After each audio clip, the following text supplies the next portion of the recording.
Hi guys, welcome back to the channel. Okay, today we're going to be talking about complementary colors and secondary colors. And I'm going to dedicate this to 699 Jude. I'm going to assume it's female because my analytics say that I have like 98% women on this channel. So if I refer to her as a her and it's a him, I'm sorry. I've made that mistake in the past, but okay. I got a comment that was really interesting from her. And let me read it to you. Interesting and informative as usual, Lori, but we shouldn't forget that mud can be useful in calming down an overbright palette. The number of times a teacher has recommended dropping in a drop of green, some other complementary color to kill the color. The problem, of course, is always one of the degrees, how much or how little mud that you end up with. A sludgy mess. I do find Prismacolor palette to be exceedingly vibrant, which can look fabulous, but sometimes it can be overwhelming. And I'm going to say I'm going to 100% agree with them. But I'm going to take this comment a little bit farther and give a little bit more of an explanation on this. What 699 Jude is talking about is neutralizing. And I could see they come from a painting background because they were talking about dropping in a little bit of this and dropping in a little bit of that. And those are things that you do when you paint. And yes, people do use complementary colors or opposite side colors to neutralize something that is too bright. Unfortunately, with Prismacolors, because of the nature of the wax, you can't really do that efficiently. Can you do it? Yeah, of course you can. Should you do it? Well, no, there's better choices than to do it like that. And I'm going to show you exactly what I'm talking about. I've been talking about tint, tone, and shade. Those are your white, your black, and your grays. And that's the way you bring up a color in vibrancy and bring down a color in vibrancy. What Jude is talking about is using a complementary color to neutralize it. Any of you women that have like a red tone on the face, you can go into a store and get a green foundation that will neutralize the red and make it go away. You can get it in purple. You can get it in yellow. It comes in all sorts of colors, and they match it up with whatever problem skin that you have. And then when you get it home, you blend, blend, blend, blend, blend. Every beauty guru out there is going to tell you blend, blend, blend, blend, blend. And you keep going. When you're painting, you have the creaminess of the paint, and you can blend, blend, blend, blend, blend, and get it. That's artists mix their own browns all the time. That's perfectly okay. And you mix your browns by mixing your secondary and your complementary colors. The problem with a colored pencil, though, is here we have the red. And that's way too bright. I want to take that down a color. So I'm going to go in and I'm going to use my green to take it down.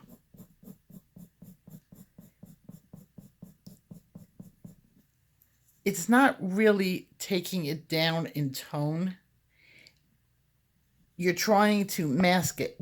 When you take it down in tone, you're going to have to go in and scrub it with something. And if you're going to scrub it with the green, you're going to get green. It's just because the layers, the wax just doesn't blend like that. You can't blend, blend, blend, blend, blend without taking away, first of all, tooth from your picture. Because if you're going to scrub it that hard, you're going to lose tooth, which means you're going to, you always want to save your tooth. You don't want to burnish your picture too early because you can't change it. You can't grab onto other colors. So if I was going to do anything as far as tint toning and shading, I'm going to do the same thing, same color red, and I'm going to look for a warm gray. Okay, I have a 30% warm here, and now I'm going to take my red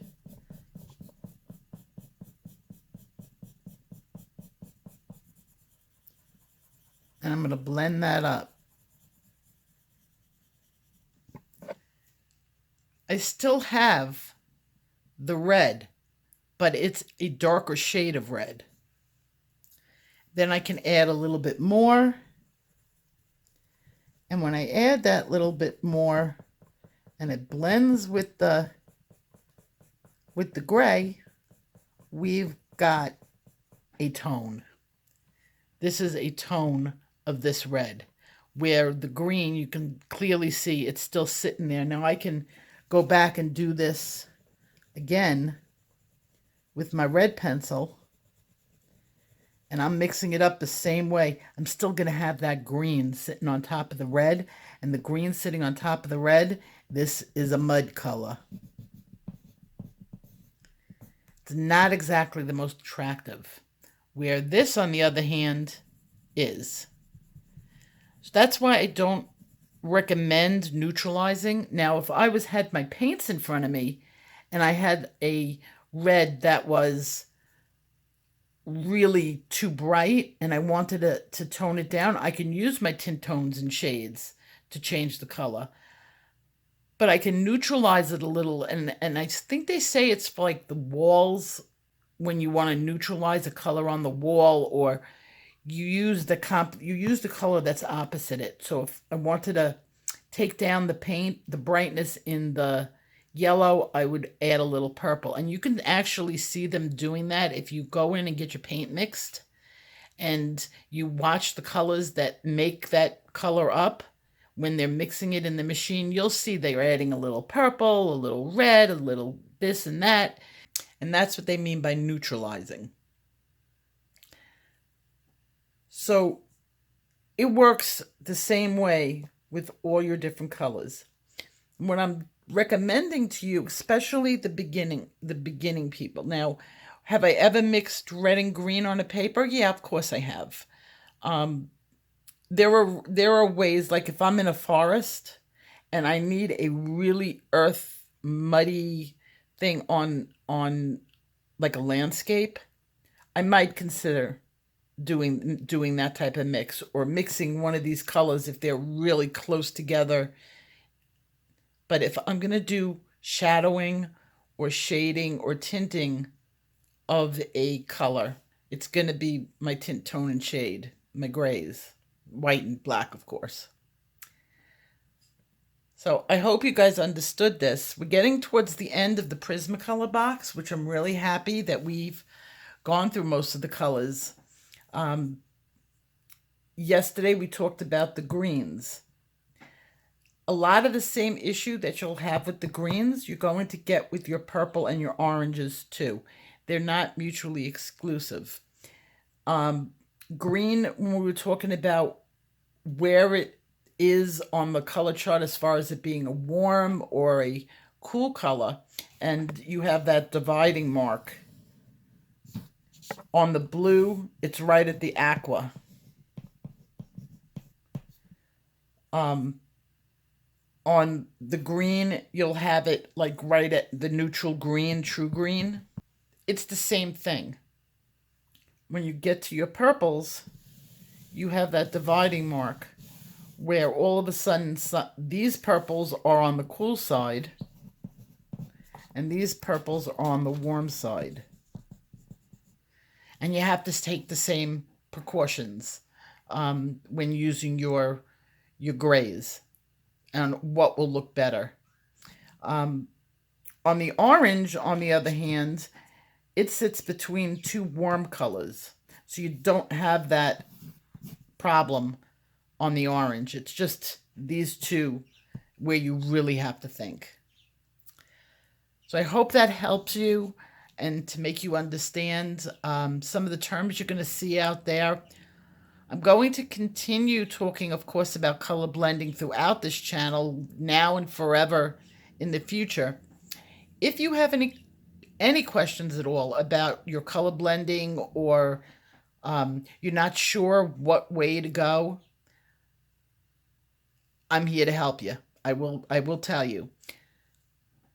Tomorrow's video, it's either going to come out tomorrow or the next day, because I have a couple of demo videos that I want to show you that I've been working on.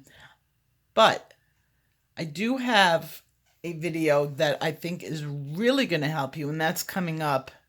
And it's going to be how to see new colors. And that's going to be very important. So I will see you guys tomorrow. Take care and have a colorful day. Bye-bye.